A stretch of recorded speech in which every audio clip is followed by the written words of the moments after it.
سیدہ زہرا قرآن مجید کو پیش کر رہی ہیں. قرآن مجید نے کوئی استثناء نہیں کیا کہ رسول اللہ کے وصال کے بعد آپ کی وراثت تقسیم نہیں ہوگی. العلماء ورثۃ الانبیاء تو ہم مان لیتے ہیں، لیکن فاطمہ تو ورثۃ النبی نہیں مانیں گے. ایک تو یہ کہ آپ کہیں کہ منہ بند کر کے رکھو، زبانیں بند کر دو، چپ ہو جاؤ، اور ان بخاری کو آپ کو پڑھنے کا حق نہیں ہے. السلام علیکم ورحمۃ اللہ. وعلیکم السلام ورحمۃ اللہ وبرکاتہ. سب سے پہلے میں آپ کا بہت بہت شکریہ ادا کرتا ہوں کہ مصروفیات کے باوجود آپ نے ہمیں وقت فراہم کیا. جزاک اللہ. اور ابھی ماشاءاللہ آپ عمرے سے بھی تشریف لائے ہیں، تو میں نے سوچا کہ آپ سے فدق کے متعلق گفتگو کی جائے. سب سے پہلے تو آپ ہمیں یہ بتائیے، آپ ابھی زیارت سے بھی ہو کے آئے ہیں، مدینہ منورہ سے بھی ہو کے آئے ہیں. یہ جو فدق کی اراضی ہے، یہ ایک باغ ہے، یہ ایک شہر ہے، یہ ایک گاؤں ہے، یا ایک ٹکڑا ہے، یہ کیا ہے؟ اس کو تھوڑا آپ واضح کریں تاکہ ہمارے ناظرین اور ہمیں بھی علم ہو کہ کیا فدق واقعتاً جس طرح کہا جاتا ہے کہ محض وہ ایک باغ تھا جس پر یہ اختلاف پیش آیا تھا. بہت شکریہ آپ کا. بسم اللہ الرحمن الرحیم. اللہم صلی علی محمد وآل محمد وبارک وسلم وصلی علیہ. فدق کے حوالے سے ہمارے ہاں گفتگو ہوتی رہتی ہے، اور خاص طور پر اس پہ ایک مناظرانہ اور ڈیبیٹ کا ماحول بھی رہتا ہے. لیکن سب سے پہلے تو اس موضوع پر بات کرنے سے پہلے میں یہ واضح کرنا چاہتا ہوں کہ یہ کوئی فرقہ وارانہ یا کوئی اختلافی ایسا موضوع نہیں ہے کہ جس کو ہم صرف کلامی بحث و مباحثے کا حصہ سمجھیں، بلکہ وہ چیزیں اور وہ حقائق کہ جو اہل سنت والجماعت کی کتابوں کے اندر، بلکہ صحیح کتابوں کے اندر موجود ہے، تو اس کو مد نظر رکھتے ہوئے جو حقائق ہیں وہ لوگوں کے سامنے پیش کرنا مقصد ہے. اور ہمیشہ اللہ سبحانہ و تعالیٰ سے ہدایت کی دعا اور صراط مستقیم کی اوپر چلنے کی دعا مانگتے رہنا چاہیے. محض براہین یا دلائل جو ہے وہ کسی ہدایت کے لیے کافی نہیں ہوتے. اگر صرف برہان اور دلیل ہدایت کے لیے کافی ہوتی تو انبیاء کرام علیہ السلام نے اپنے ادوار میں براہین بھی پیش کیے، دلائل بھی سامنے رکھے، لیکن جو ہدایت کا تعلق ہے وہ دل کے ساتھ ہے. تو کسی بھی مسئلے پر بات کرتے ہوئے ہمیں 2 + 2 = 4 والی جو سائنس ہے اس کو اگر ہم سامنے رکھتے ہیں تو دلائل کا جائزہ لیں کہ یہ جو دلائل ہیں یہ کہاں پر ہیں، کس حیثیت کے ہیں، اس کا وزن کیا ہے، کتنی ٹھوس بات کی جا رہی ہے. محض اس لیے کہ چونکہ اس حوالے سے ہم نے کچھ اور سنا ہوا ہے، یا یہ وہ چیزیں ہیں کہ جس کا میرے فرقے سے تعلق نہیں ہے، یا میرا فرقہ کچھ اور مانتا ہے، تو یہ حق کی بات نہیں ہوتی. اور نہ ہی ایسا ایک صاحب منہج انسان کو اور عام لوگوں کو بھی ایسا رویہ عادل انسان کو ایسا رویہ نہیں رکھنا چاہیے.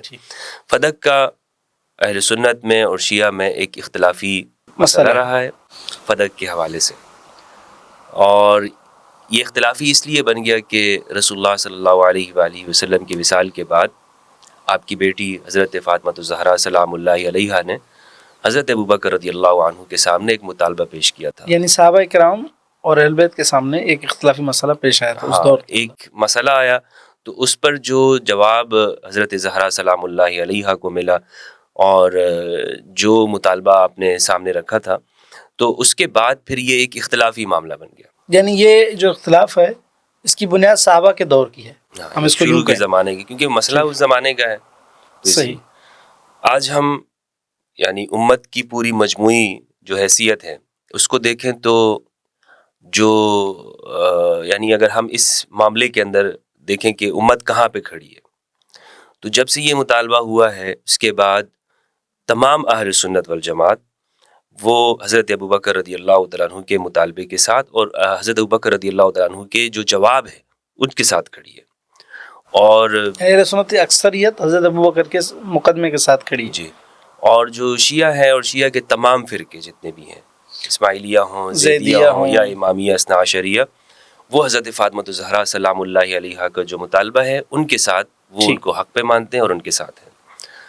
اور میں نے جو اہل سنت کی بات کی تو یہ ہم جو ہمارے ہاں ایک مجموعی جو تاثر ہے، یا آپ کسی بھی سنی فرقے سے آپ پوچھیں گے تو آپ کو یہی کہیں گے کہ جو حضرت ابوبکر رضی اللہ تعالیٰ عنہ نے جو اس معاملے میں کیا وہ حق ہے اور وہ درست ہے، چاہے اس کو دلائل کا پتہ ہو نہ ہو.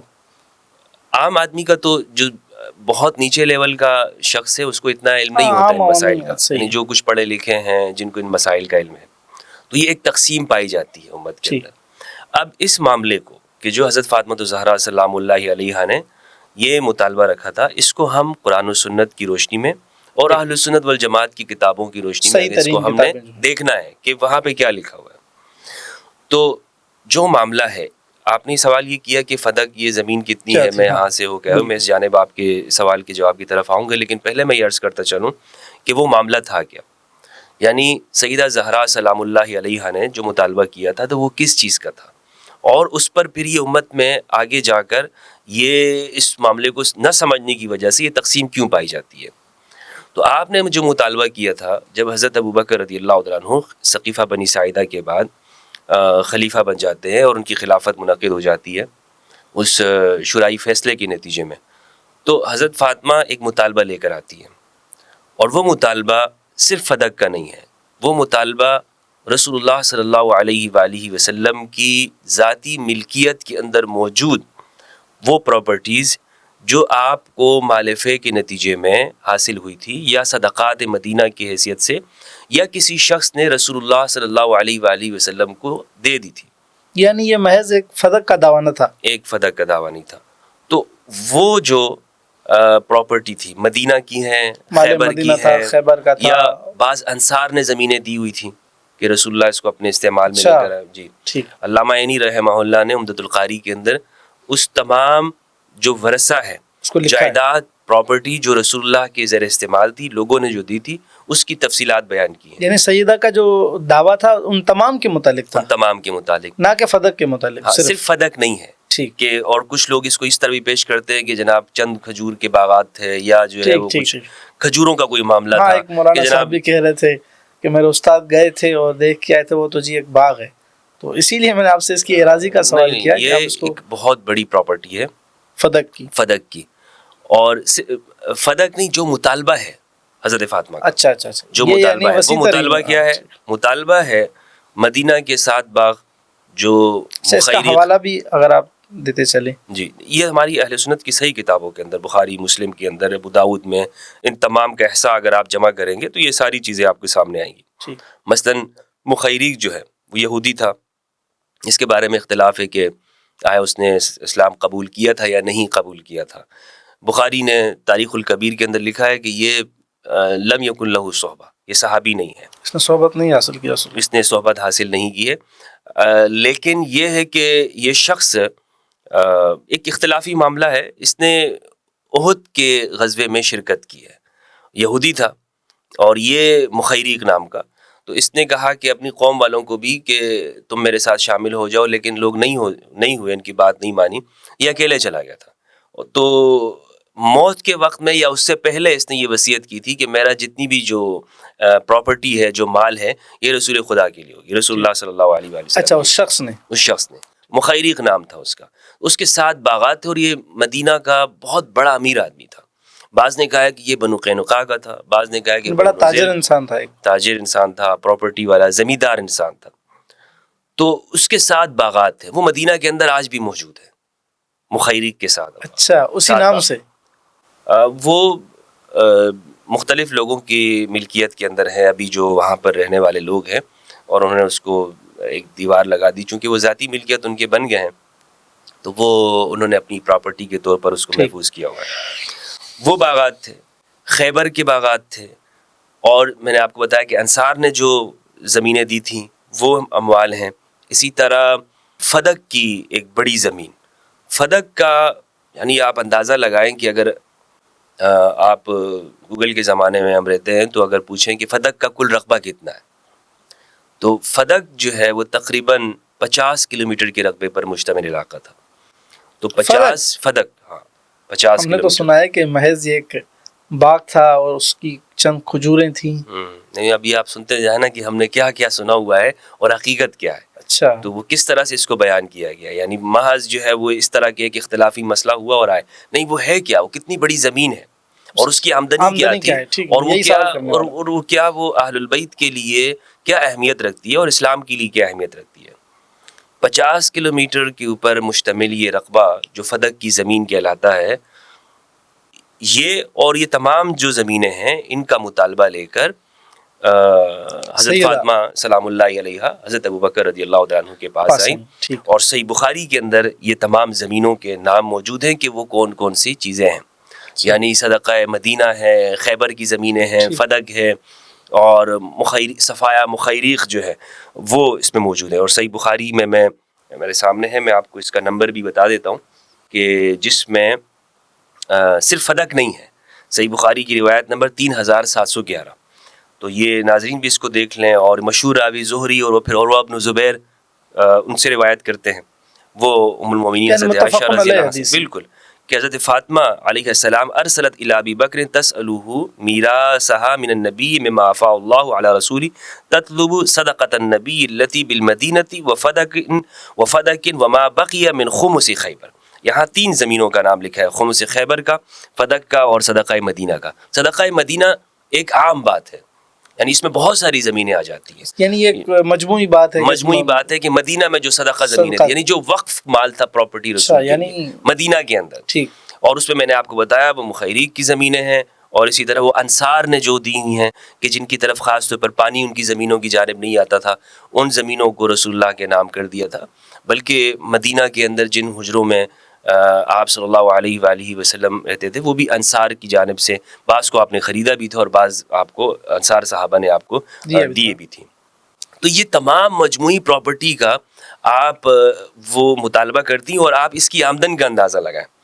یعنی مختلف اقوال ملتے ہیں کہ فدق، صرف فدق کی جو آمدنی ہے وہ بعض نے لکھا ہے کہ 20,000 دینار تھی سالانہ، بعض نے 40، بعض نے جو اس کا زیادہ اقوال ملتے ہیں 70 سے 74,000 دینار سالانہ آمدنی کا اس کے بارے میں آتا ہے کہ اتنی زیادہ آمدنی تھی. صرف میں فدق کی بتا رہا ہوں. صاحب پاکستانی کیا رقم بنے گی اگر ہم اس کو کریں کہ سالانہ اس کی آمدنی؟ یعنی 50 کلومیٹر پر مشتمل یہ فدق کا علاقہ ہے، اور 74,000 سالانہ دینار اگر اس کی آمدنی آتی ہے تو ایک دینار وہ 4.25 گرام جو خالص کیرٹ جو سونا ہوتا ہے 24 کیرٹ کا، وہ اس کے برابر ہے ایک دینار.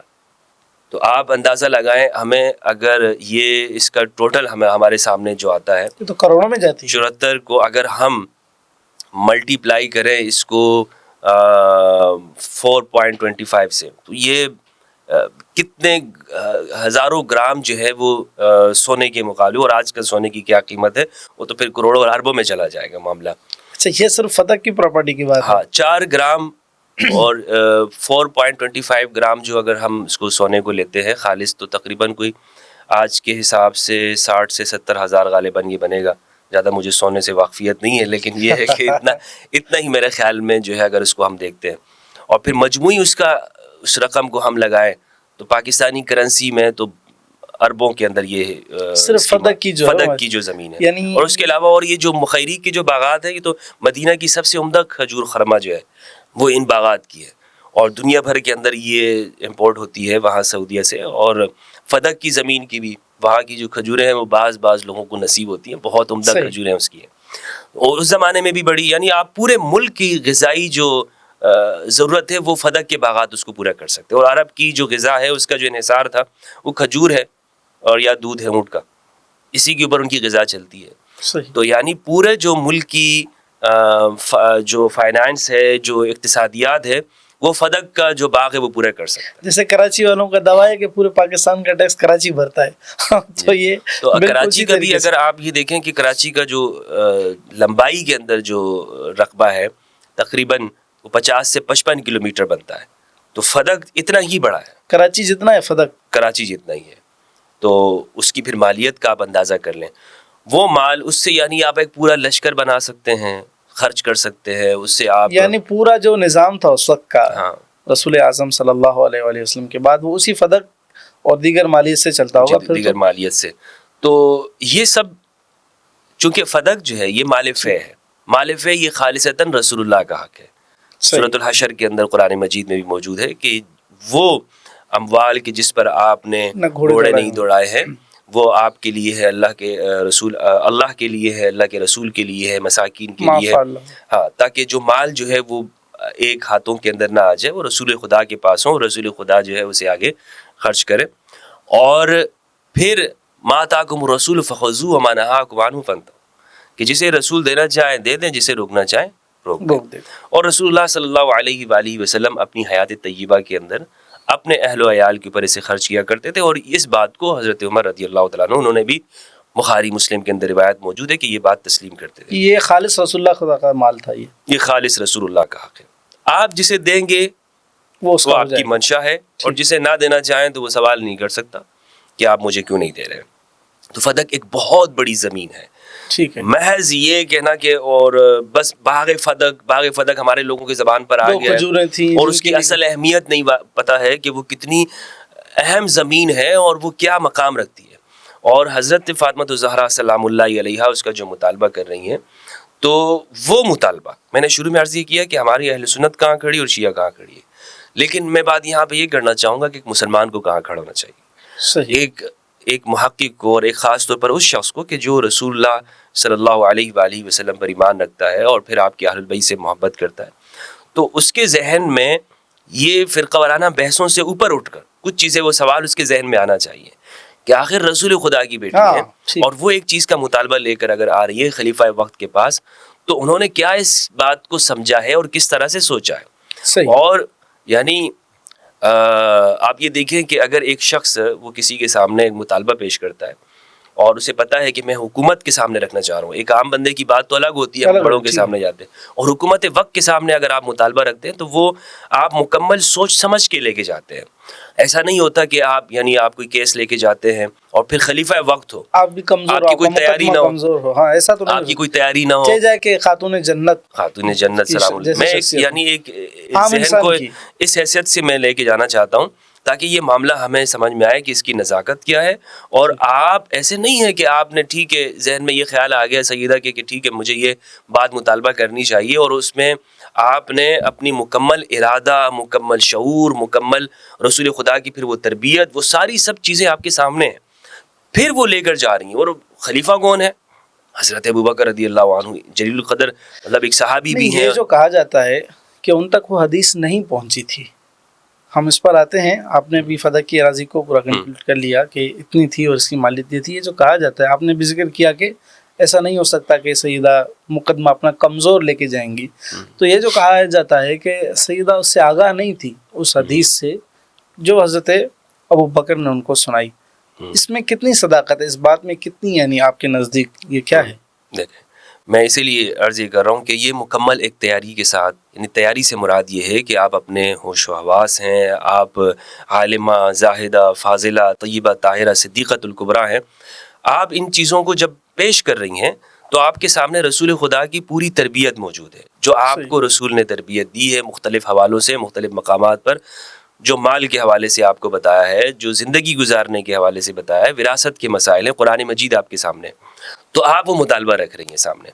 اچھا، جب آپ نے یہ مطالبہ رکھا ان تمام زمینوں کے حوالے سے کہ یہ آپ کتابوں کو دیکھیں، اس میں الفاظ کیا ہیں؟ کتابوں کے الفاظ یہ ہیں تطلب میراثھا من النبی، کہ آپ طلب کر رہی ہیں اپنی وراثت کو جو نبی سے حاصل ہوئی ہے. یعنی خاص چیز ہے، خاص چیز ہے. میراث کسے کہتے ہیں؟ ورثہ کیا ہوتا ہے؟ ورثہ ایک شخص کے انتقال کے بعد اس کی پراپرٹی منقولہ غیر منقولہ وہ جب دوسرے کی جانب منتقل ہوتی ہے، دوسرے کی ملکیت میں چلی جاتی ہے، اس کو کہتے ہیں میراث. ٹھیک، وہ میراث ہے، ورثہ ہے. تو حضرت فاطمہ سلام اللہ علیہا نے عام جو زمینیں ہیں ان کا مطالبہ نہیں کیا، ان زمینوں کا مطالبہ کیا کہ جو رسول خدا کے، جو ان کے بابا بھی ہیں، ٹھیک ہے، جو ان کے والد بھی ہیں اور ان کے استعمال میں بھی ہیں، اس کا مطالبہ کیا ہے کہ یہ میری میراث ہے، اس جو رسول اللہ سے مجھے حاصل ہوئی ہے. اس جواب کے اندر حضرت ابوبکر رضی اللہ عنہ نے ایک روایت پیش کی، ایک حدیث پیش کی. کہا جاتا ہے کہ سیدہ اس سے آگاہ نہ تھی. جی، میں اس جانب آتا ہوں آپ کے سوال کی جانب. آپ یہ دیکھیں کہ جب آپ نے یہ مطالبہ کیا تو جو جواب دیا گیا وہ کیا ہے؟ حضرت ابوبکر نے فرمایا، رسول اللہ نے فرمایا، نحن معاشر الانبیاء لا نورث ما ترکناہ صدقہ، ہم انبیاء کا گروہ ہیں، انبیاء کی جماعت ہیں، ہم وارث نہیں بناتے، جو بھی ہمارا ورثہ ہوتا ہے وہ صدقہ ہوتا ہے، یعنی وہ مال وقف ہو جاتا ہے، وہ حکومت کی پراپرٹی میں آ جاتا ہے، وہ بیت المال کا حصہ ہو جاتا ہے. یہ جو روایت ہے، اس روایت کی آپ تحقیق کریں تو آپ کو یہ بات معلوم ہوگی کہ اس روایت کے اندر مرکزی جو کردار ہے وہ مالک بن اوس بن حدثان ہے. مالک بن اوس بن حدثان، یہ حضرت عمر رضی اللہ عنہ کے زمانے میں آپ کے خزانچی تھے، وہ بیت المال کے سیکریٹری یا جو وہ رہے تھے بعد میں رہے تھے. اور یہ روایت حضرت ابوبکر نے جب پیش کی تو صحیح بخاری کے الفاظ ہیں. اس روایت کو سننے کے بعد یعنی حضرت ابوبکر نے فرمایا کہ آپ کی جو میراث ہے مجھے اس سے انکار نہیں ہے کہ یہ وراثت یہ آپ ہی کی ہے. یہ بخاری کے الفاظ بھی ہیں، ابو داؤد کے اندر بھی موجود ہے کہ انہوں نے فرمایا کہ ٹھیک ہے وراثت تو آپ ہی کی ہے لیکن اس کے جو انتظامات ہیں یہ ہمارے ہوں گے. اور پھر یہاں پر حضرت ابوبکر نے یہ پیش کیا کہ انبیاء کرام کی وراثت نہیں ہوتی. یہاں دو چیزیں سمجھنے کی ہے. عام طور پر یہ بیان کیا جاتا ہے کہ انتظامی معاملہ تھا، انہوں نے چونکہ وراثت سے انکار نہیں کیا اور بس صرف یہ کہا کہ ٹھیک ہے وراثت تو ہے لیکن اس کو خرچ ہم کریں گے، ٹھیک ہے کنٹرول میں ہمارے رہے گی، انتظامی امور ہم سنبھالیں گے. جیسے رسول خدا اپنے بچوں کے اوپر اپنے اہل و عیال پہ خرچ کرتے تھے وہ ہم خرچ کریں گے. تو بس معاملہ انتظامی تھا اور اہل بیت نے اس کو قبول کیا اور بس معاملہ یہاں پہ ختم ہو گیا. ٹھیک ہے. حقیقت یہ ہے کہ سیدہ زہرا نے جن جن زمینوں کے حوالے سے کہا، بخاری کے الفاظ یہ ہیں کہ حضرت ابوبکر رضی اللہ عنہ نے اس میں سے کچھ بھی نہیں دیا، کچھ بھی نہیں. شیئن کا الفاظ ہیں، یعنی نکرہ عموم کے لیے آتا ہے کہ کچھ بھی اس میں سے نہیں دیا. حضرت ابوبکر نے جو روایت پیش کی اور پھر آپ کا جو عمل تھا کہ حضرت فاطمہ کو کچھ نہیں دینا، آپ نے نہیں دیا. آپ اسی پر اپنے 2.5 سالہ دور اقتدار کے اندر اسی پر آپ نے عمل کیا، آپ نے نہیں دیا. لیکن پھر آگے جا کر جو حضرت عمر کے جو خلیفہ ہے یعنی حضرت ابوبکر کے جو خلیفہ ہے حضرت عمر رضی اللہ عنہ، ان کا عمل کیا ہے؟ ان کا عمل اس کے برخلاف ہے. ان کا عمل یہ ہے کہ انہوں نے خیبر اور فدق کو چھوڑ کر جو مدینہ کی جو زمینیں تھیں وہ ساری کی ساری حضرت علی رضی اللہ عنہ علیہ السلام ان کو دے دی تھی اپنے ابتدائی دور کے اندر. اچھا، یعنی حضرت ابوبکر نے نہیں دی، حضرت ابوبکر کے برخلاف کام کیا. وہ کام کیا کہ جو حضرت ابوبکر نے روایت پیش کرتے ہوئے کہا کہ انبیاء کی وراثت نہیں ہوتی اور آپ کا حصہ نہیں ہے، آپ کو جو بھی ملے گا وہ ہمارے ذریعے سے ملے گا. یعنی حضرت عمر نے خود اس حدیث کی مخالفت کی ہے؟ نہیں، حضرت عمر رضی اللہ عنہ نے اس جو عمل تھا حضرت ابوبکر کا اس سے روایت تو انہوں نے وہی پیش کی کہ ٹھیک ہے یہ روایت تو پھر حضرت عمر نے بھی آگے زمانے میں پیش کی ہے کہ انبیاء کی وراثت نہیں ہوتی، لیکن جو عمل تھا حضرت ابوبکر کا صحیح اس کے برخلاف کرتے ہوئے، یعنی جس حدیث سے استدلال کرتے ہوئے حضرت ابوبکر نے عمل کیا تھا اس کے برخلاف عمل کیا. ہاں، جو عمل انہوں نے اپنی زندگی میں کیا کہ انہوں نے وہ پراپرٹی جائیداد میں سے کوئی حصہ نہیں دیا. صحیح. تو انہوں نے کیا کیا، ان 2 زمینوں کا یعنی خیبر کے علاوہ اور جو مدینہ کی جو زمینیں ہیں وہ ساری کی ساری حضرت علی رضی اللہ عنہ ان کے حوالے کر دی تھی. ٹھیک. اور پھر بعد میں ان سے واپس لے لی تھی. فدق کا بھی اسی طرح چلتا رہا ہے. فدق ایک زمانے کے اندر حکومت کے زیر انتظام رہا ہے، پھر آگے جا کے بنو امیہ کے پاس رہا ہے، پھر بنو عباس کے پاس رہا ہے. اس طرح یہ مختلف جو ہے وہ ہاتھوں کے اندر چلتا رہا. یہاں پر جو آپ نے سوال یہ کیا ہے کہ حضرت فاطمہ کو معلوم نہیں تھا سلام اللہ علیہا کو، یہ ناقص جو ذہن کی پیداوار اور اختراع کسی کے ذہن میں شیطان وسوسہ ڈال سکتا ہے کہ ان کو اس کا پتہ ہی نہیں تھا، اعوذ باللہ. دیکھیں قرآن مجید ہر چیز کے اوپر حکم ہے، فیصلہ ہے، اور حضرت عمر کا ہی جملہ ہے حسبنا کتاب اللہ، ہمارے لیے اللہ کی کتاب کافی. میں تو کسی اور سیاق و سباق میں انہوں نے کہا نہیں، یہ ایک حقیقت یہ ہے کہ قرآن مجید یہ ہر معاملے کے اندر یہ اس کو مقدم رہنا چاہیے نا. قرآن نور ہے، قد جاءکم من اللہ نور و کتاب مبین، یہ کتاب مبین ہے. اس کو قرآن مجید کو روشنی دکھانے کی ضرورت نہیں ہے. قرآن مجید ایک مسئلے کے اندر بالکل واضح ہے، 2 + 2 4 کی طرح. ایک تو قرآن نے عمومی وراثت کے مسائل بیان کیے ہیں کہ وراثت جو ہے وہ کسی شخص کے انتقال کے بعد اس کے بچوں کو ملے گی، لڑکی کو کتنا حصہ ملے گا، لڑکے کو کتنا ملے گا، بیوی کو کتنا ملے گا، دادا دادی اور یہ سارے جتنے بھی ہیں رشتہ دار، سب کے مسائل جو ہے وہ اس میں سے فقہاء نے بھی اخذ کی ہیں. کوئی استثناء نہیں ہے اس کے اندر کہ انبیاء کی اولاد ان کی وراثت ہوتی ہے وغیرہ. یہ اس وراثت کے جو مسائل ہیں اس میں کوئی استثناء نہیں ہے انبیاء کرام کے حوالے سے. قرآن مجید یہ کہتا ہے، سورہ مریم کی آیات ہیں، سورہ مریم کے اندر حضرت زکریا علیہ السلام کے حوالے سے، اسی طرح حضرت سلیمان اور داؤد کے حوالے سے، وورث سلیمان داؤد، سلیمان داؤد کے وارث ہوئے. اور اسی طرح زکریا علیہ السلام نے فرمایا انی خفت الموالی، میں اپنے بعد آنے والے لوگوں سے ڈرتا ہوں، مجھے ایسا وارث عطا کر کہ جو میرے بعد ہو، یرثنی و یرث من آل یعقوب، جو میرا وارث ہو اور آل یعقوب کا وارث ہو. یہ جو کہا جاتا ہے اس سے مراد علم ہے. تو یعنی انبیاء علیہ السلام کی جب آپ مثالیں دیتے ہیں کہ ان کی بھی وراثت ہے تو اس سے کہتے ہیں وراثت سے مراد علم ہے نہ کہ مال و دولت ہے. صحیح ہے. اچھا پہلے تو یہ اس قضیے کو حمل کر لینا کہ سیدہ زہرا سلام اللہ علیہ کا جو مطالبہ ہے وہ کیا ہے, وہ قرآن کے مطابق ہے, کیونکہ دیکھیں اہل البیت قرآن کے ساتھ ہے. اہل البیت کبھی بھی قرآن مجید سے آپ کو الگ نظر نہیں آئیں گے. سیدہ زہرا نے قرآن مجید کی آیات پیش کی, طبقات وغیرہ کے اندر موجود ہے کہ سیدہ نے وہاں پر یہ سوال بھی کیا, ترمذی کے اندر, ابو داؤد کے اندر ہے کہ یہ مجھے بتایا, حضرت ابوبکر سے پوچھا کہ آپ کے بعد آپ کے بچے وارث ہوں گے یا نہیں ہوں گے؟ کہاں ہوں گے؟ کہا میں وارث کیوں نہیں ہو رہی. یہ سوال کیے, باقاعدہ ایک گفتگو ہوئی ہے, مکالمہ ہوا ہے باقاعدہ. اور سیدہ زہرا خود بھی گئی ہیں اور یہ کئی مرتبہ تکرار ہوئے, خود بھی گئی ہیں. سیدنا حضرت عباس رضی اللہ عنہ ان کو بھی بھیجا ہے اور مولا علی کو بھی بھیجا ہے, اور اسی طرح پھر بنفس نفیس خود بھی گئی ہیں. یعنی یہ کئی دفعہ ایسا ہوا ہے کہ آپ حضرت بکر کے سامنے پیش آئے, اس واقعے کو رکھا ہے کہ یہ وراثت کے معاملے کو. تو سیدہ زہرا قرآن مجید کو پیش کر رہی ہیں. قرآن مجید نے کوئی استثناء نہیں کیا کہ رسول اللہ کے وصال کے بعد آپ کی وراثت تقسیم نہیں ہوگی. ٹھیک, اگر قرآن مجید میں کسی جگہ پر ہے تو وہ آیت پیش کرنی چاہیے. صحیح. اگر نہیں ہے تو پھر ہمیں قرآن مجید کو ماننا چاہیے کہ قرآن مجید وراثت کے معاملے, اس میں لڑنے جھگڑنے کی کیا بات ہے؟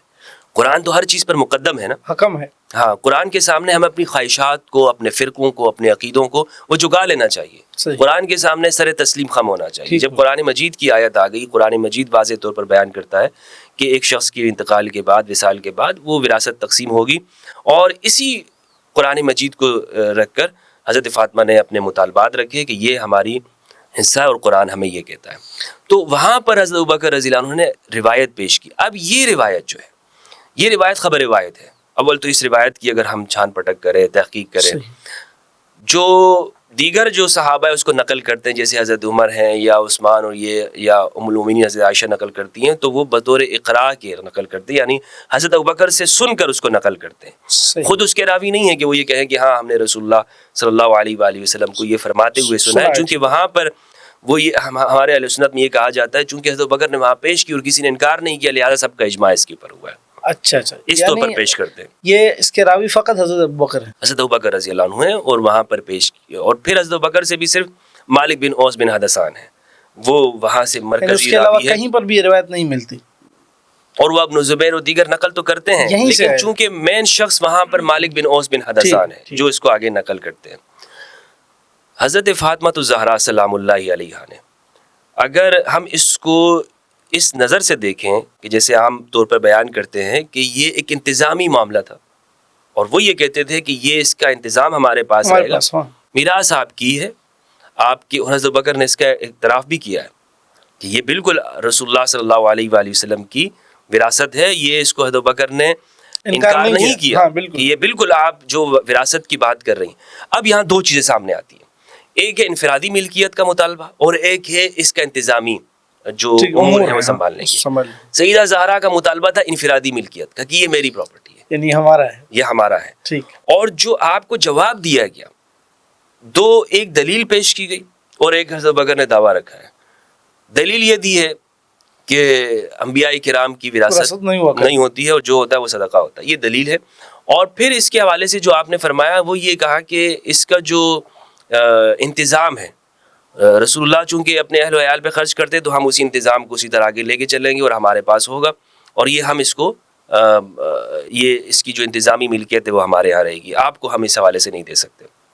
تو آپ یہ دیکھیں کہ سیدہ زہرا نے جو دعویٰ پیش کیا, سیدہ زہرا نے جو دعویٰ پیش کیا ہے وہ اپنی ذات کے حوالے سے تھا کہ یہ مجھے میری وراثت ہے, اور جواب کیا ہے کہ نہیں انتظامی جو, یعنی دونوں میں کوئی مطابقت نظر نہیں ہے. دونوں میں اس طور پر ہم اگر اس کو دیکھتے ہیں نا تو ہمیں تھوڑی سی اس میں یہ سوچنے پہ مجبور ہو جاتے ہیں کہ ایک مشکل پیش آ جاتی ہے, اور وہ مشکل اس معنی کے اندر ہے.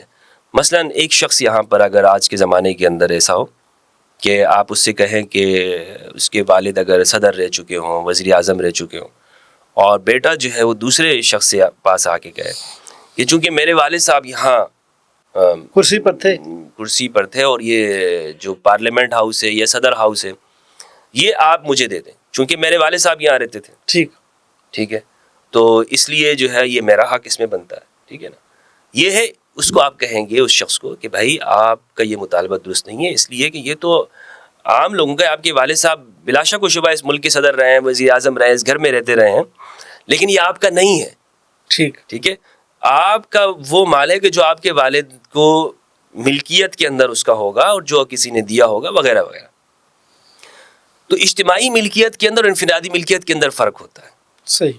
سیدہ زہرا نے انفرادی ملکیت کا دعویٰ کیا اور قرآن مجید کی آیت پیش کی ہے. اب یہاں دو چیزیں ہیں، ایک تو یہ کہ قرآن اور جب خبر واحد آ جائے تو کس کو ہم نے بات قبول کرنی ہے؟ قرآن مجید کو قبول کرنی ہے. ایک خبر واحد کے ذریعے اور روایات کے ذریعے سے ہم قرآن مجید کی نص اور محکم جو چیز ہے اس کو ہم رد نہیں کر سکتے.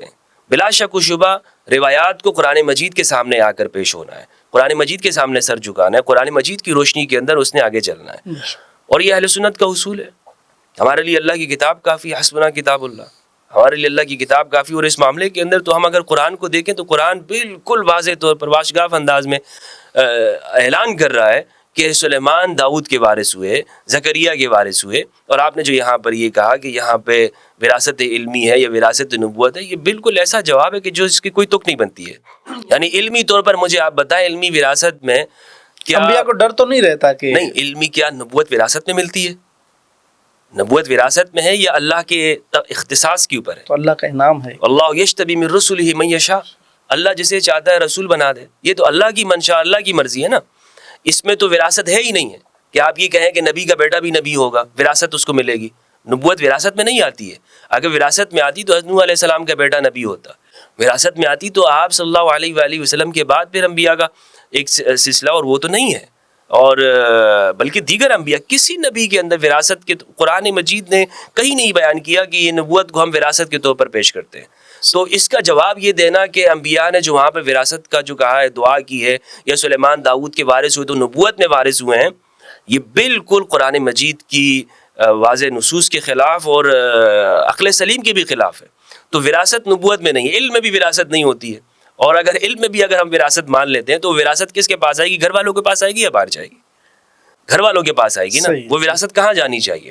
تو اس وارث اگر ہم مان لیتے ہیں بالفرض طور پر اس بات کو کہ جس طرح یہ کہتے ہیں کہ ہمارے دوست احباب یہ بیان کرتے ہیں کہ یہاں پر وراثت سے مراد علمی وراثت ہے، تو علمی وراثت میں بھی پھر وہ سیدہ زہرا ہوئی نا، یہ حضرت علی ہوئے. ٹھیک. اس علمی وراثت میں بھی پھر آپ یہ کیسے کہہ سکتے العلماء ورثۃ الانبیاء تو ہم مان لیتے ہیں، لیکن فاطمہ تو ورثۃ النبی نہیں مانیں گے؟ یہ کیسے ہو سکتا ہے؟ تو اگر اس بات کو ہم مانتے ہیں اور پھر وہی فرما رہے ہیں کہ ٹھیک ہے میں اس علم کی وارثہ ہوں اور اس مطالبے کو سامنے رکھتی ہوں، تو وہ بہرحال روایت جو پیش کی گئی، روایت اور قرآن مجید یہاں پر آپس میں ٹکراؤ رکھتی ہیں. اور قرآن مجید میں کسی جگہ پر یہ اختصاص نہیں ہے کہ رسول اللہ صلی اللہ علیہ وآلہ وسلم کی وراثت نہیں ہوگی. دیکھیں بعض لوگ یہاں پر یہ کہتے ہیں کہ یہ آپ کا اختصاص تھا، سرکار کریم کا اختصاص تھا کہ آپ کی وراثت نہیں ہوئی. سب پوری امت کی وراثت ہوگی لیکن سرکار کی وراثت نہیں ہوگی. جیسے کہ آپ کا اختصاص یہ ہے کہ آپ نے 4 سے زیادہ شادیاں کی، یہ بھی ایک اختصاص ہے. ہاں، خصائص میں سے ہے. یہ بھی ایک خصائص میں سے ہے کہ آپ پوری امت کی تو وراثت ہوگی لیکن حضور کی نہیں، رسول اعظم کی نہیں. اور اس کی مثال دیتے ہیں، بڑی ٹھوس دلیل ہے یہ کہ دیکھیں آپ 4 سے زیادہ شادیاں کرنا، پوری امت کر سکتی ہے 4 شادیاں، لیکن حضور نے تو قیام اللیل آپ کے اوپر فرض تھا.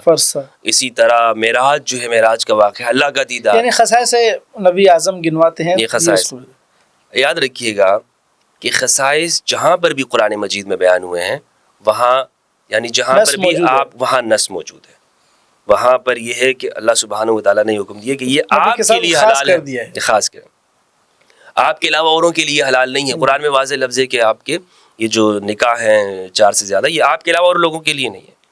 اسی طرح حضور بھی جب زندگی میں کسی کو مثلا زکوٰۃ سے اگر چھوٹ دے دیا کرتے تھے، وہ آپ کے ساتھ خاص ہوا کرتا، یہ حضور کا اختیار ہے. حضور وہاں پہ ساتھ میں فرماتے تھے کہ یہ تیرے لیے ہے، اوروں کے لیے نہیں ہے. ٹھیک. ایک صحابی آیا، اس نے کہا یا رسول اللہ کفارہ دینا پڑ رہا ہے، اب کیا کروں؟ تو اس نے فرمایا کہ اتنے مسکینوں کھانا کھلاؤ. کہا نہیں ہے. کہا کہ اچھا اس کے علاوہ روزے وہ اچھا ٹھیک ہے تم کھجورے دے دو.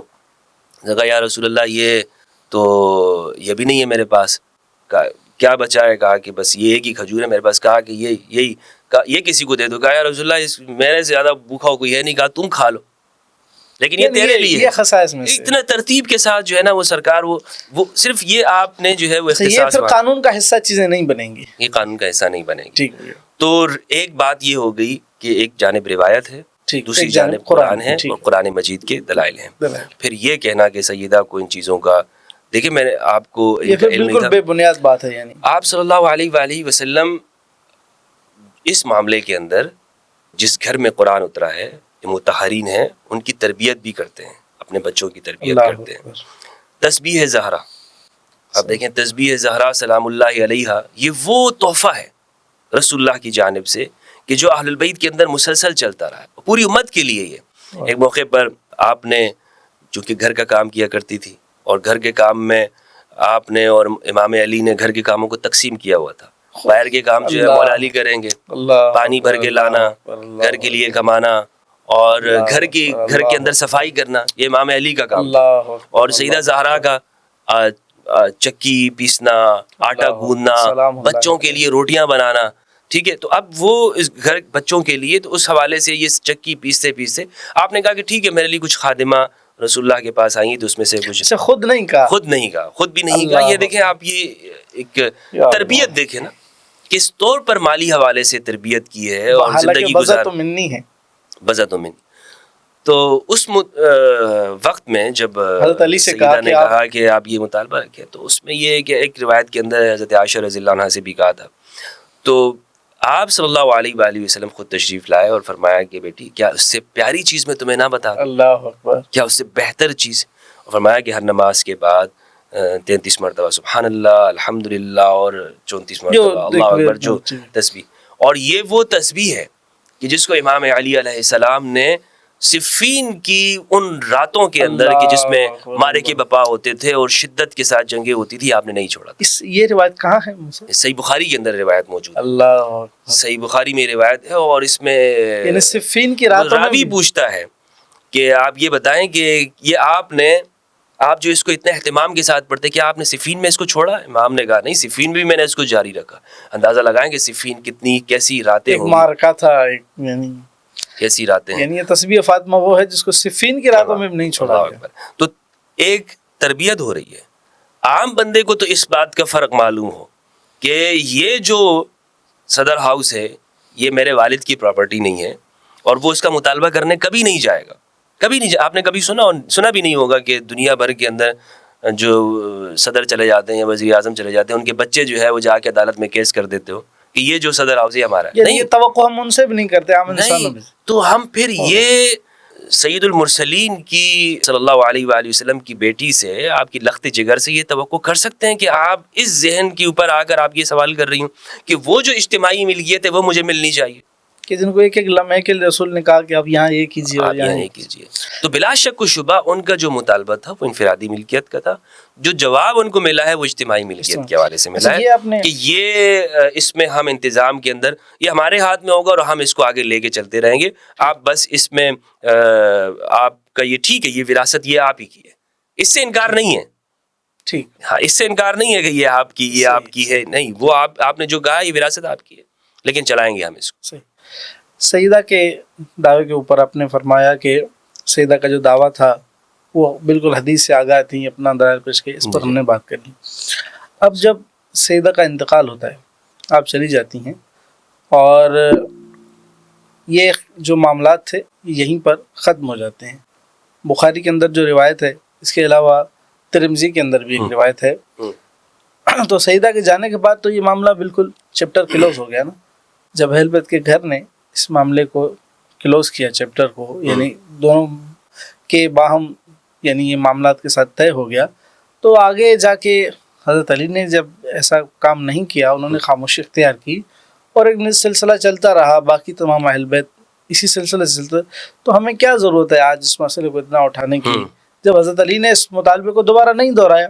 آپ دیکھیں حضرت علی نے تینوں خلفاء کے دور میں رہے اور بعد میں چوتھی خلافت اپنی بھی آئی. ہم اس دعوے کو دوبارہ نہیں دیکھتے کہ حضرت علی نے جو ہے دوبارہ اس چیز کا دعویٰ کیا ہو کوئی.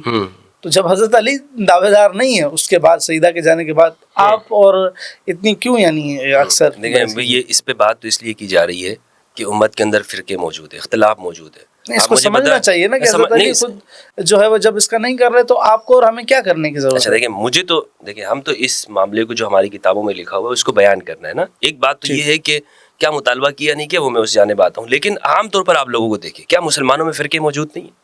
کیا ان فرقوں کی وجہ سے اختلاف نہیں ہے؟ کیا جھگڑے نہیں ہیں، مناظرے نہیں ہو رہے ہیں، ڈیبیٹ نہیں ہو رہی وہ تو بریلوی دیوبندی جو اختلافات نہیں، یہ انہی مسائل کو لے کر نا. آپ اگر کوئی شخص یہ کہے کہ بھائی کیا ضرورت تم آج فدق کے مسائل کو ڈسکس کر رہے ہو، تم کون ہوتے ہو فیصلہ کرنے والے؟ اور خلیفہ بلافصل ثانی اثنین حضرت ابوبکر صدیق رضی اللہ عنہ یار غار، اور پھر دوسری جانب لخت جگر فاطمہ الزہرا البتول سیدہ سلام اللہ علیہا، وہ ہیں، ٹھیک ہے، ان کے درمیان معاملہ ہوا. آپ کون ہوتے ہیں بات کرنے والے؟ صحیح. تو مجھے بات کرنے کا حق اس لیے ہے کہ ہم یہ اس لیے نہیں کر رہے کہ لوگ آپس میں جو ہے وہ، بلکہ اختلاف کو ختم تو کرنا ہے نا، یا کسی جگہ پر آ کر ہم اس معاملے کو سمجھیں احترام کے ساتھ کہ بھائی آپ کو جھگڑنے کی ضرورت نہیں ہے، غصہ ہونے کی ضرورت نہیں ہے، کہ جو چیزیں ہیں وہ کتابوں میں لکھی ہیں. اور اس وجہ سے جو مسلمانوں کے درمیان میں جو انتہا پسندی ہے، نفرت کی دراڑیں موجود ہیں، ان کو ختم کرنا. اور وہ کیسے ختم ہوگی؟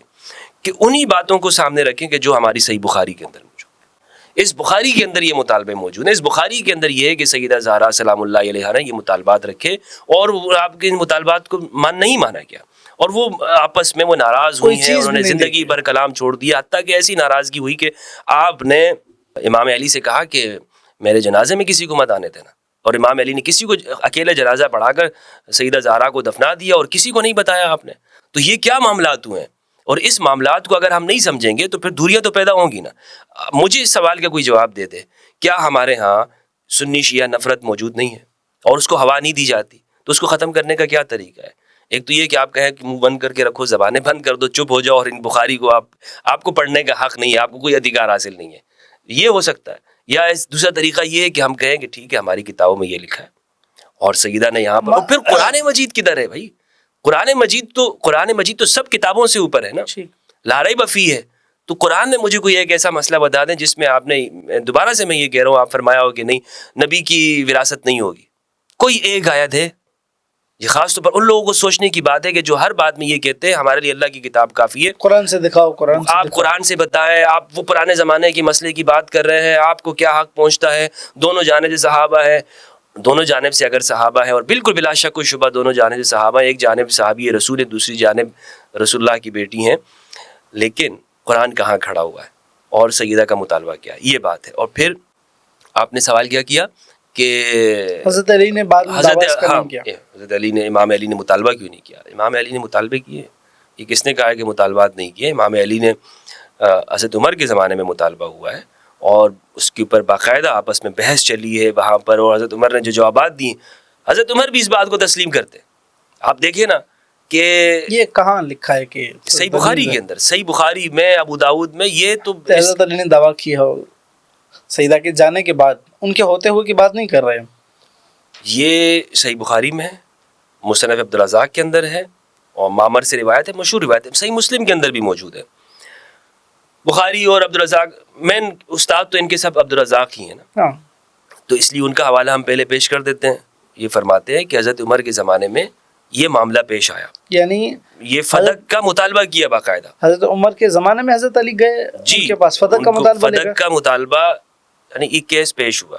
صحیح. حضرت علی اور عباس کا ایک واقعہ تھا، اور اس کے نتیجے کے اندر حضرت عمر نے وہاں پہ ایک جملہ کہا ہے، اور اس جملے کو پوری جتنی بھی ہماری جو اہل سنت کے اندر جو فرقوں کے نام کے اوپر جو بیٹھے ہیں اور جو مسلمانوں کو لڑاتے ہیں، اور کبھی انہوں نے غدیر خم کے حوالے سے مولا کے اندر 50 معنی 40 معنی ہیں، منجد میں یہ ہے، اور قاموس میں یہ ہے، اور فیروز اللغات میں مولا کے. حضرت عمر رضی اللہ تعالیٰ عنہ فرماتے ہیں کہ حضرت ابوبکر یہ ولی رسول اللہ ہے، انہوں نے ایک فیصلہ کیا فدق کے حوالے سے، اور ولی رسول اللہ تھے، انہوں نے فیصلہ کیا.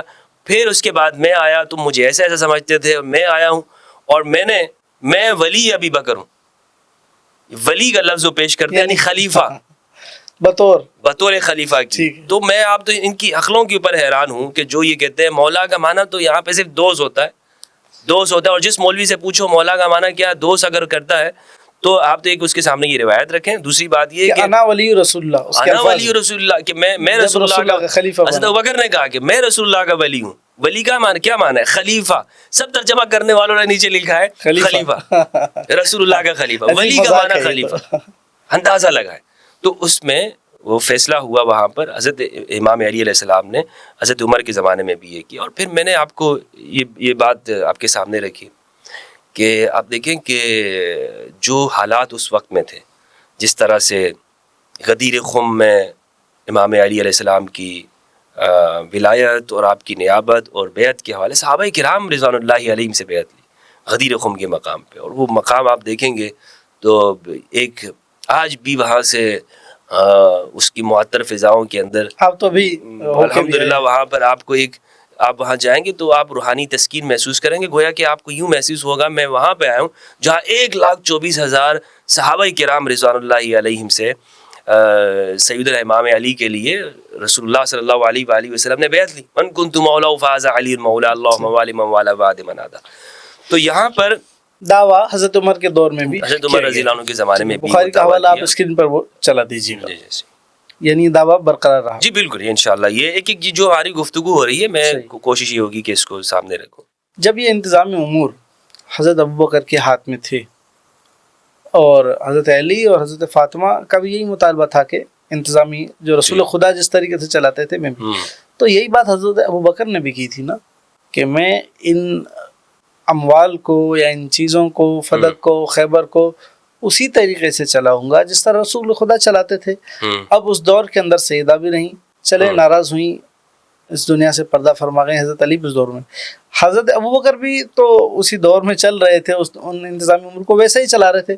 انہوں نے کوئی گھر بنایا ہو، کوئی بڑا یعنی اپنے لیے کچھ انہوں نے ساری زندگی گزاری ہے اور باقاعدہ طور پر انہوں نے کوئی اپنے اولاد کے لیے کچھ چھوڑا ہو یا کچھ ایسا کیا ہو. اگر معاذ اللہ جو بعض افراد کہتے ہیں کہ ان کی نیت میں خطا تھی، انہوں نے چھین لیا، اگر ایسا تھا، اگر ایسا کچھ ہوتا تو کچھ نظر آتا نا حضرت ابوبکر کے پاس. ایسا تو کچھ بھی ہمیں نظر نہیں آتا، بلکہ اس کے برعکس نظر آتا ہے کہ ان کو انتظامی امور کو اچھا وہ اہل بیت کو بھی حصہ ملتا رہا. تو اس میں کوئی اختلاف کی تو بات نہیں ہے. چلیں یہ یہاں دیکھیں حضرت ابوبکر رضی اللہ عنہ کی دیانت اور آپ کی اس کے اوپر شک نہیں ہے کہ آپ جو ہے وہ مال لینے کے لیے آپ نے کیا، نہ یہاں پر یہ زیر بحث ہے موضوع کہ آپ ان کی اس میں کہ انہوں نے وہ مال اپنے لیے ہتھیایا یا اس طرح یا وہ اپنی ذات کے لیے کچھ کر رہے تھے. یہ موضوع ہی نہیں ہے. بات تو یہ تب آئے کہ بھائی انہوں نے اس مال کا کیا کیا آگے. ہم یہ بات کر رہے ہیں کہ حضرت فاطمہ نے یہ مطالبہ رکھا ہے یا نہیں رکھا ہے. ٹھیک ہے، یہاں پر نفس سے مطالبہ کی بات ہے. اول تو یہ مطالبہ آپ نے رکھا ہے اور چونکہ اس کا جواب دیا گیا ہے اور اس کا جواب یہ ہوا ہے لا نورث ما ترکنا صدقہ، روایت کی شکل کے اندر جواب آیا. تو اب اس کو ہم قرآن اور سنت کے ترازو کے اندر انصاف کے ساتھ اور عقل سلیم کے ساتھ ہم اس کو پرکھنے کی کوشش کر رہے ہیں. اور اگر ایک شخص کے سامنے جو کہے کہ بھائی میرا کسی فرقے سے تعلق نہیں ہے، میں قرآن و سنت کو مانتا ہوں، آپ یہ کہنا چاہ رہے ہیں یہ جو دو دعوے تھے ان کو قرآن و حدیث سے پرکھنا ہے کہ بھائی اس میں اصل ہے کیا، اس میں ہے کیا، یہ واقعہ کیا. یہ بات نہیں ہو رہی کہ انہوں نے مال کو لے لیا تو اس کا کیا کیا. بھائی کچھ بھی کیا ہو وہاں پہ، جس طرح سے بھی چلایا ہو، وہ زیر بحث ہی نہیں ہے. لیکن حق کہاں تھا اور قرآن کس کے ساتھ تھا، قرآن کس کے ساتھ ہے، معاملہ یہ ہے. اس میں آگے یہ بات کرنا کہ بھائی اس کیا کیا، مجھے کیا معلوم کیا کیا کیا نہیں کیا. اور دوسری بات حضرت ابوبکر کے حوالے سے بھی دیانت میں آپ دیکھیں تو وہ اولین اسلام قبول کرنے والوں میں سے ہیں. اور وہ یہ نہیں ہو سکتا کہ وہ مال کے لیے وہ اس کو روک رہے ہیں کہ بھائی اپنی ذات کے لیے میں نے کرنا ہے. اور ہمیں کوئی تاریخ میں نہیں ملتا کہ انہوں نے اپنی ذات کے لیے کچھ ایسا کیا ہو. لیکن یہ جو روکنا ہے یہاں پر آپ اس کو دیکھیں نا کہ وہاں پر جو حضرت فاطمہ ہے سلام اللہ علیہ، سیدہ زہرا ہے، ان کی ناراضگی کس بات پر ہو رہی ہے، وہ کیوں اس بات کو اتنی شدت کے ساتھ انہوں نے محسوس کیا ہے، اس شدت کا اندازہ یہ بھی روکا کہ جنازے تک میں یہ صحیح بخاری ہے. کیونکہ میں جب ایسے لوگ جو ہے نا یہاں پر وہ پھر آپ کو کہتے ہیں ارے بھائی آپ نے تو یہ کر دیا، فلاں کر دیا. بخاری کے اندر کئی جگہ کے اوپر یہ موجود ہے یہ روایت. تو میں اس کو اس لیے ہمیشہ یہ کتاب کی شکل کے اندر بیان کرتا ہوں. اور دوسری بات یہ ہے کہ ترجمہ بھی اس کا میں نے اپنی طرف سے کبھی نہیں کیا ان روایات کا، کیونکہ یہاں پر مناسب یہی ہے کہ واقعے کی جتنی شدت ہے جس طرح سے اس کا احساس سامنے رکھتے ہوئے اس پر گفتگو کی جائے. تو صحیح بخاری کی روایت نمبر 4240 4241 یہ مشہور روایت ہے، تفصیل کے ساتھ ہے. اس کے علاوہ دوسری جگہوں پر بھی ہے لیکن یہاں چونکہ تفصیل کے ساتھ یہ بات موجود ہے تو اس لیے پیش کرتا ہوں میں. صحیح بخاری کے اندر ہے 4240 4241. جب یہ حضرت ابوبکر رضی اللہ عنہ نے یہ بات رکھی نا کہ یہ آپ کی وراثت میں کچھ نہیں ہے، الا فاطمہ منہا شیئن، کچھ نہیں دیا، کچھ بھی دینا منظور نہ کیا. یہ ترجمہ کرنے والے کہہ رہے ہیں. پھر یہ ہے فوجدت فاطمہ علی ابی بکر فی ذلک فہجرته، کہ آپ نے اس معاملے کی وجہ سے حضرت ابوبکر سے خفا ہو گئی اور ان سے ترک تعلق کر لیا. ترک تعلق ختم ہے میرا تمہارا، ٹھیک ہے. فلم تکلمہ حتی توفیت، اور ان کے بعد وفات تک ان سے کوئی گفتگو نہیں کی، اور ان کے بعد وفات تک ان سے کوئی گفتگو نہیں کی. اپنی حیات طیبہ میں کبھی بھی حضرت ابوبکر سے بات نہیں کی. اتنی شدت سے ناراضگی. آپ دیکھیں کہ ایک حدیث سنی انہوں نے، اور حدیث بھی حضرت ابوبکر رضی اللہ عنہ جیسے صحابی بیان کر رہا ہے، اور حضرت فاطمہ آگے سے کیا ہے، اس حدیث سننے کے بعد کیا ہے، روایت کے الفاظ کیا ہے، ناراض ہو جاتی ہے. اندازہ کریں کہ اس جواب کو سن کر وہ ناراض ہوتی ہے، تو معاملہ ہے ہمیں تو اس کی پھر تحقیق کرنی ہے نا، اس واقعے کی حساسیت اور اس کی نوعیت کا جاننا تو ہے کہ ایسا کیا معاملہ ہے. تو کہتے ہیں فلم تکلم حتی توفیت وعاشت بعد النبی 6 اشہر، 6 مہینے آپ سرکار کے وصال کے بعد آپ حیات رہیں، اور پھر آپ کی بھی انتقال ہو گیا، وصال ہو گیا. فلما توفیت دفنہا زوجہا علی لیلا. اس روایت سے میں نے 10 وہ چیزیں مسائل کا استنباط کیا ہے ترتیب کے ساتھ. اگر میں آپ کو بتاؤں وقت کی قلت کی وجہ سے، سیدہ زہرا کا مطالبہ کرنا، سیدہ زہرا سلام اللہ علیہا کا حضرت بکر کے سامنے پیش ہونا، اور پھر وہاں اپنے حق کو رکھنا، اور پھر ان کو یہ جواب ملنا، اور اسی طرح رات میں انہوں نے رات کو دفن ہونے کی وصیت کرنا، اور پھر یہ کہنا یہ وَلَمْ يُؤْذِنْ بِهَا أَبَا بَكْرٍ وَصَلَّى عَلَيْهَا، کہ حضرت ابوبکر کو امام علی نے اجازت ہی نہیں دی. یؤذن بہا، اجازت ہی نہیں دی. وصلی علیہا، اور جنازہ پڑھانا کس کا کام ہے؟ خلیفہ وقت کا کام ہے، لیکن امام علی علیہ السلام ولی امر مسلمین کا کام ہے کہ وہ، لیکن امام علی اجازت ہی نہیں دے رہے، اطلاع بھی نہیں دی، اطلاع بھی نہیں دے رہے ہیں. اجازت تو دور کی ہاں بات ہے. یؤذن، آپ یہ دیکھیں نا، یہ کہہ رہے ہیں اس کی خبر نہیں دی، اطلاع بھی نہیں دی. صحیح ہے، اطلاع بھی نہیں دی. اور پھر آخر میں جو امام علی نے یہاں پر الفاظ استعمال کیے وَلَكِنَّكَ اسْتَبْدَدْتَ عَلَيْنَا بِالْأَمْرِ، آپ نے یہ استبداد کیا ہے ہم سے، یہ ہم سے لیا ہے، چھینا ہے. تو میرے بھائی یعنی آپ سے سوال یہ ہے کہ اہل بیت کو ملتا رہا ہے حصہ؟ یہ کہا تو یہی گیا کہ ہم اس کو دیں گے، نے کہا کہ میں اس کو ویسے ہی چلاؤں گا، ہم اس کو ویسے ہی چلائیں گے. لیکن بعد میں ہم یہ دیکھتے ہیں کچھ روایت ہمیں ایسی ملتی ہیں جیسے ابو داؤد وغیرہ کے اندر ہے کہ حضرت ابوبکر رضی اللہ تعالیٰ عنہ نے اس طریقے پر پھر اس کو آگے نہیں چلایا، یہ وہ معاملہ چل نہیں سکا ہے. وہ یہ صحیح سنن ابو داؤد کے اندر، اور اس کو تمام محققین نے اس کو صحیح قرار دیا ہے کہ پھر وہ قربہ رسول اللہ صلی اللہ علیہ وآلہ وسلم کو اس طور پر یہ معاملہ ان کو حصہ نہیں ملتا. یعنی یہ جو حضرت ابوبکر نے فرمایا کہ میں ویسے ہی اس کو چلاؤں گا جیسے رسول خدا چلاتے تھے، ویسے نہیں چلایا. بالخصوص اہل بیت کے حوالے سے ان کو ویسے پورا نہیں دیا مال. روایات میں تو یہی الفاظ ملتے ہیں جو سنن ابو داؤد کی روایت، کھول کے بیان کر رہے ہیں. روایت میں یہی ملتے ہیں کہ ممکن ہے جس طرح اس روایت کی آپ نے اتنی تشریح کر دی، اس روایت کو بھی آپ بتائیں کہ ملتا تھا یا نہیں. آپ اس طرح مبہم بات نہ کریں، اس کو کھول کے بتائیں کہ یعنی سوال یہ ہے کہ حضرت ابوبکر نے فرمایا، دیکھیں جیسے آپ کہہ رہے ہیں کہ فتح کو ہم نے کھول کے بیان کرنا ہے نا، تاکہ امت میں کوئی اختلاف باقی نہ رہے اور ہم اس کو سمجھیں. تو آپ ہمیں سمجھانے کے لیے یہ کہ کیونکہ شبہ یہی ہوتا ہے کہ حضرت ابوبکر نے انتظامی امور سنبھالے، ان کی نیت میں آپ نے بھی کہا کہ کوئی ایسا معاملہ نہیں تھا، لیکن اگر حضرت ابوبکر نے اس کو اپنے مال کے لیے بھی نہیں کیا، چلایا بھی ویسے ہی، تو کوئی مسئلے کی تو بات نہیں ہے نا، نہ اہل بیت کے لیے نہ آج امت کے لیے. اگر سنن ابو داؤد کی روایت نمبر 2978 ہے. صحیح ہے، یہ طویل روایت ہے. میں اس کو پورا پڑھوں یا اس کو میں آپ کے سامنے، آپ اس کو بیان کریں، یعنی اس کو کھول کے بیان کریں. یہ سعید بن المسیب سے روایت ہے. صحیح. اور اگر آپ یہ کہتے ہیں میں اس کو کھول کے بیان کر دیتا ہوں تو میں اس کو اس لیے میں نے اس کو کھول بھی دیا. جس طرح آپ نے اس حدیث کے 10 نکات نکالے تو ہمیں بتائیں اس کے متعلق بھی. کہتے ہیں، ترجمہ پڑھ دیتا ہوں، روایت عربی عبارت چھوڑ دیتا ہوں. سعید بن مسیب کا بیان ہے کہ مجھ سے حضرت جبیر بن مطعم رضی اللہ عنہ نے بیان کیا کہ میں اور عثمان بن عفان رضی اللہ عنہ خمس کی تقسیم کے سلسلے میں رسول اللہ صلی اللہ علیہ وآلہ وسلم سے بات کرنے کے لیے گئے، جو آپ نے بنو ہاشم اور بنو مطلب کو حصہ عنایت فرمایا تھا. میں نے عرض کیا اللہ کے رسول، آپ نے ہمارے بھائیوں بنی مطلب کو عنایت کیا ہے مگر ہمیں نہیں دیا، حالانکہ ہماری اور ان کی آپ کے ساتھ قرابت داری ایک سی ہے. تو آپ نے فرمایا بنو ہاشم اور بنو مطلب ایک شے ہے. یعنی یہ جاہلیت میں بھی یہ ایک ساتھ حلیف ہیں اور اسلام میں بھی ایک دوسرے کے حلیف ہیں، ایک دوسرے یعنی یہ ایک ہی سمجھے جاتے ہیں۔ جبیر رضی اللہ عنہ کہتے ہیں کہ آپ نے خمس میں سے بنو عبد شمس اور بنو نوفل کا حصہ نہ نکالا، جس طرح بنو ہاشم اور بنو مطلب کا نکالا تھا۔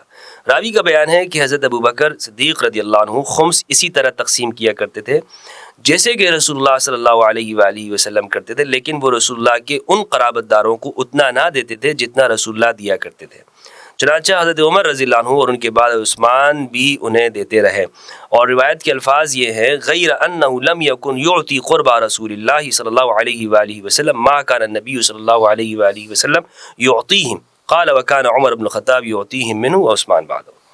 تو یہ اس روایت کے الفاظ سے یہ معلوم ہوتا ہے کہ حضرت ابوبکر رضی اللہ تعالیٰ عنہ جو ہے وہ اس معاملے کو انہوں نے یہ کہا تھا کہ میں اس کو اس طرح چلاؤں گا، لیکن ویسے نہیں چلایا، اس طرح نہیں چلا، معاملہ ایسے نہیں چلا، یعنی بالخصوص یہ روایت صحیح ہے، یعنی اس کو ہمارے محققین نے صحیح قرار دیا ہے، کوئی اس میں اختلاف نہیں۔ یعنی حضرت ابوبکر نے جو فرمایا کہ میں اس کو ویسے چلاؤں گا جیسے رسول خدا چلاتے تھے، بالخصوص اہل بیت کے حوالے سے کہ میں ان کو مال دوں گا، لیکن اس روایت کے مطابق جو بھی آپ نے پڑھا اس سے پتہ چلتا ہے کہ اہل بیت کو مال نہیں ملتا تھا، قربا رسول اللہ کے جو قریب ہے۔ اچھا، پھر اس میں بعد میں ہم یہ دیکھتے ہیں کہ حضرت ابوبکر کا جو دور خلافت ہے 2.5 سال ہے، اور اس میں زیادہ طور پر آپ یہ دیکھیں تو ان کو بھی جنگوں سے واسطہ پڑا ہے، اور تقریباً وہ پورا حرب بخاری کے الفاظ ہیں سرد العرب، نہیں پورا یہ حرب تو کوئی تعویل نہیں بنتی، باقی سارے معاملات تو صحیح چل رہے تھے، لیکن اہل بیت کو حصہ دینے میں آپ کہہ رہے ہیں کہ وہ نہیں حصہ دیکھیں، وہ انہوں نے کہا میں حصہ دوں گا، ٹھیک ہے، لیکن اس میں جو ان کا واسطہ پڑا یا جس طریقے سے وہ آگے لے کے چلے ہیں۔ آپ کی بات سے اتفاق ہے، ہم نہیں کہتے کہ وہ جنگیں نہیں ہوئی،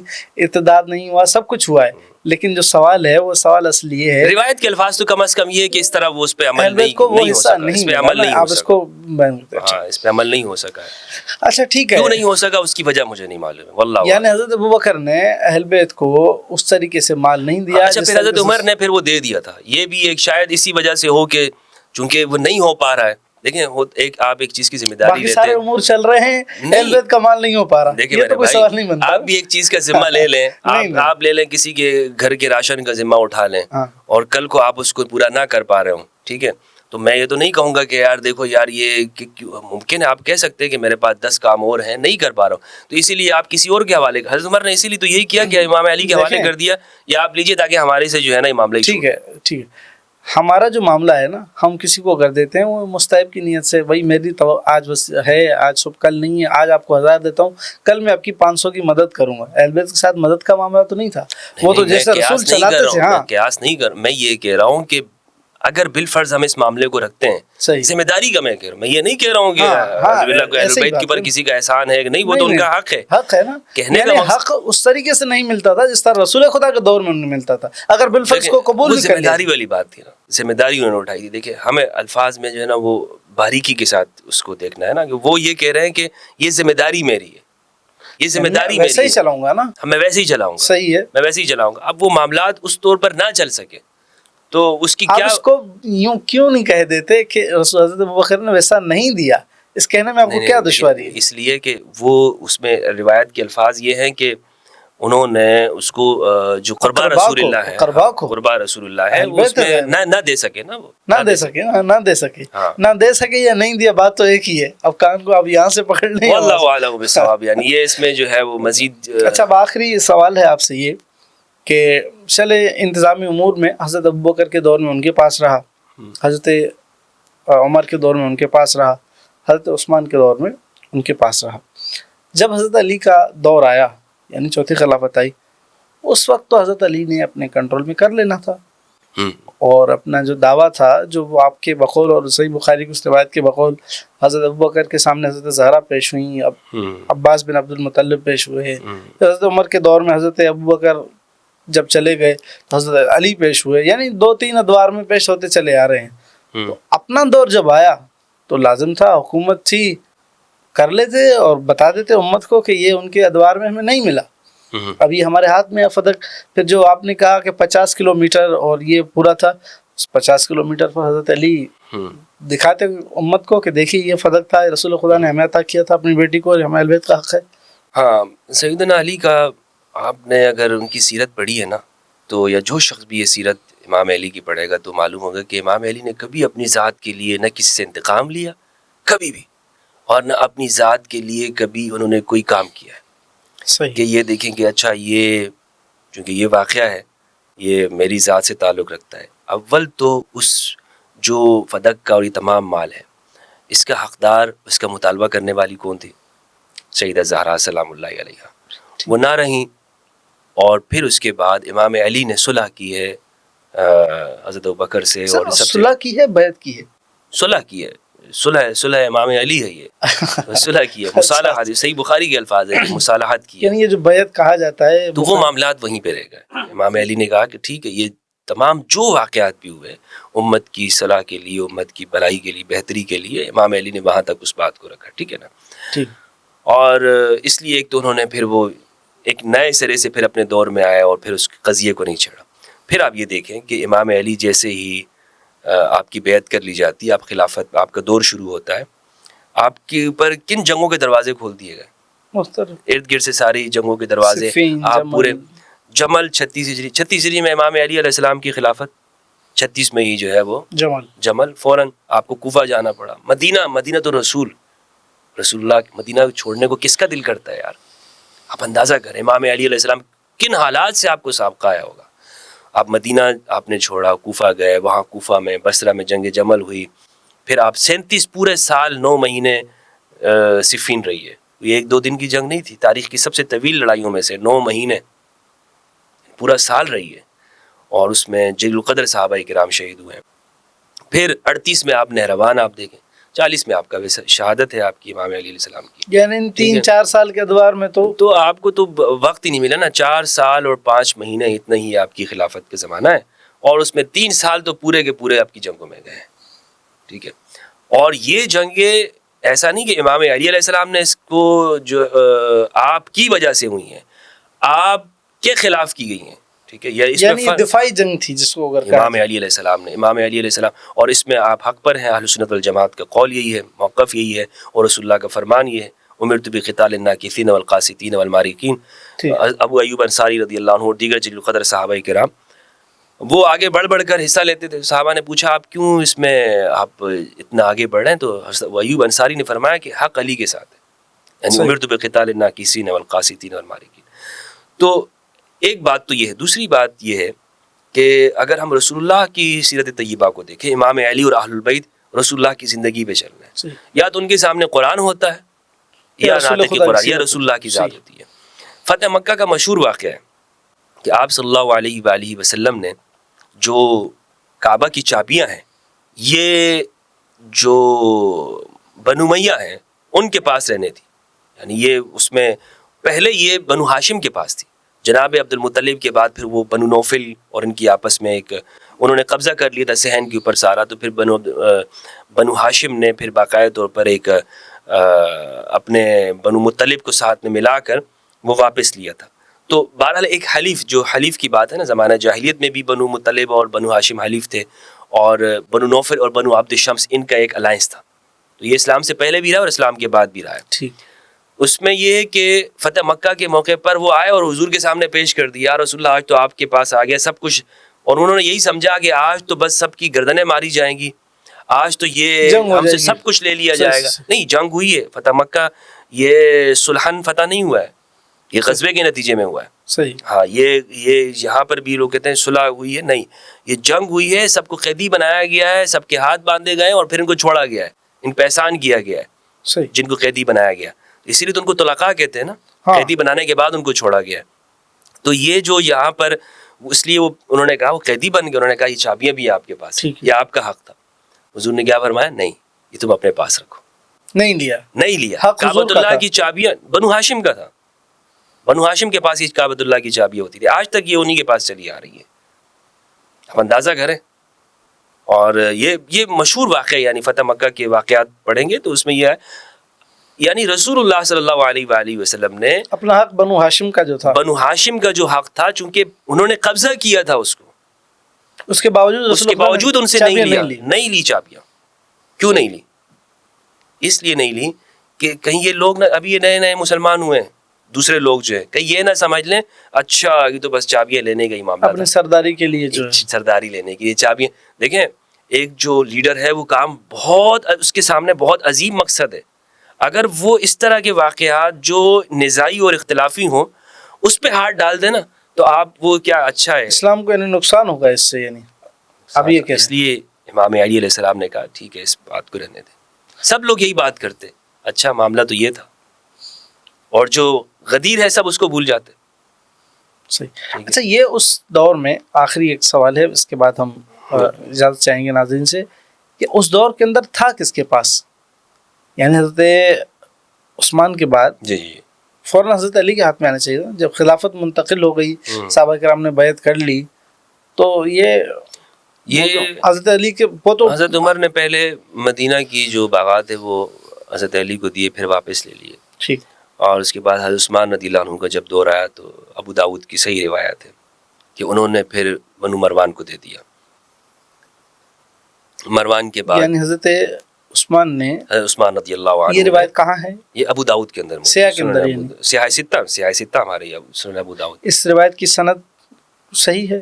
صحیح ہے یہ روایت, اس میں کوئی شک نہیں ہے. ابو داؤد کے اندر ہے بھائی, اس میں اور علماء نے اس کو صحیح کہا. ٹھیک ہے. اور غالباً البانی نے بھی اس کو صحیح کہا, غالباً میں زیادہ اس پہ شور نہیں ہوں, لیکن یہی ہے کہ انہوں نے اس کو صحیح کہا.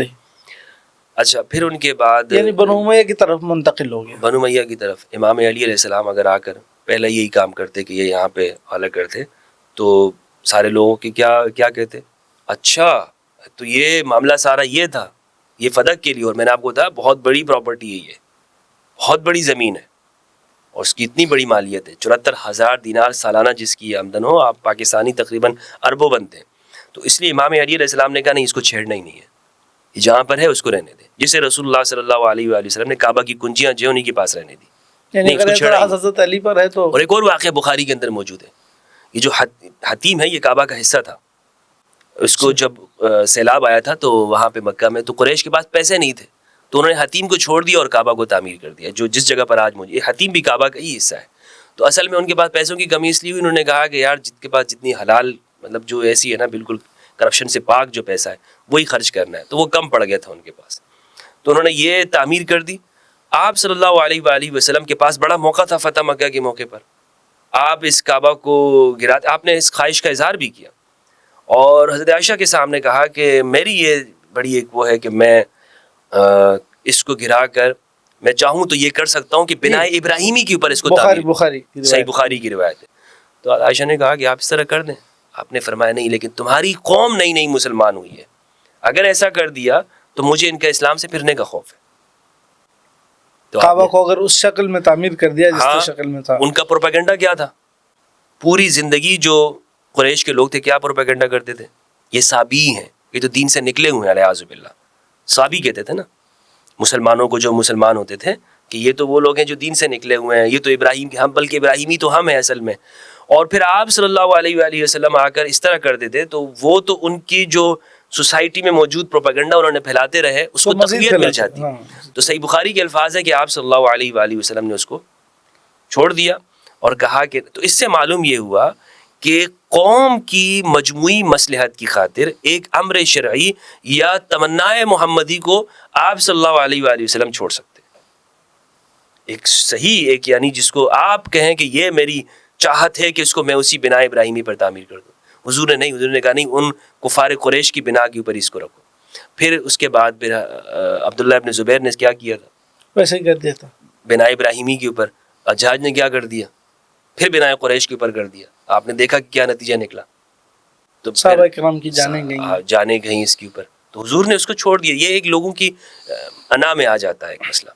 تو اس لیے وہ یہ کوئی اتنی بڑی بات اس طرح نہیں ہے کہ اگر امام علی نے, سیدنا علی نے آپ دیکھیں کہ نہیں لیا تو امت کی مصلحت کی خاطر نا, امت کی مصلحت کی خاطر. اور آپ نے دیکھا کہ ایک فیصلہ جب روایت کی بنا پر کیا جا چکا ہے اور پھر اس کے اوپر اتنے ادوار ہو چکے ہیں, لوگ ایک دو نسلیں اس پر پروان چڑھ چکی ہیں, 30 سال ہو گئے ہیں تقریباً, 30 سال تقریباً گزر گئے نا, یعنی دوسری صدی پہلی ہجری کے اندر واقع ہوا ہے, 11 ہجری کے اندر سوری, اور آپ کے پاس جو ہے 36 ہجری میں آتا ہے, تو تقریباً 30 سال یہاں پر ہوتے ہیں. تو اس میں آپ اگر یہ فیصلہ کرتے ہیں 21 سال, یعنی اندازہ لگائیں اتنے واقعہ گزرنے کے بعد اس پر فیصلہ اگر آنا تو لوگوں کی نئی نسل کے کیا سوال ہوتے ہیں, اچھا وہ جو بات ہم نے سنی وہ یہ واقعہ تھا, ٹھیک ہے بھائی. تو پھر تو لوگ یہ نہیں دیکھتے. حتیٰ کہ خوارج جو ہے وہ کیوں پیدا, اسی زمانے میں خوارج پیدا ہوئے ہیں, اسی زمانے میں امام علی علیہ السلام پر پھر بعد میں سب و شتم کا آغاز ہوا ہے. ٹھیک ہے, تو یہ ہے. اور میں آخر میں یہ گزارش کرنا چاہوں گا کہ فدق کا واقعہ اور یہ دوسرے جتنے بھی یہ واقعات ہیں, ہمیں غور و خوض کے ساتھ جتنا ہماری کتابوں کے اندر لکھا ہوا ہے کم از کم اتنا تو ہمیں اس کے اوپر ماننا چاہیے کہ یہ جو اور احترام کے ساتھ ہمیں ان مسائل کو ڈسکس کرنا چاہیے. آپ کا بہت بہت شکریہ. اللہ آپ کو جزائے خیر دے. آپ نے اپنی مصروفیت کے بعد اور بہت ایک طویل سفر کے بعد آپ نے ہمیں وقت دیا. اللہ آپ کو جزائے خیر دے. آپ کا بہت بہت شکریہ ادا کرتے ہیں. ناظرین, ہم آپ سے اجازت چاہتے ہیں. انشاءاللہ پھر اس قسم کے سوالات کے ساتھ ہم آپ کی خدمت میں بہت جلد مفتی صاحب سے ابھی ہم عہد کر لیتے ہیں کہ ان کی خدمت میں حاضر ہوئیں گے. اب تک کے لیے اجازت دیجیے. السلام علیکم ورحمۃ اللہ وبرکاتہ.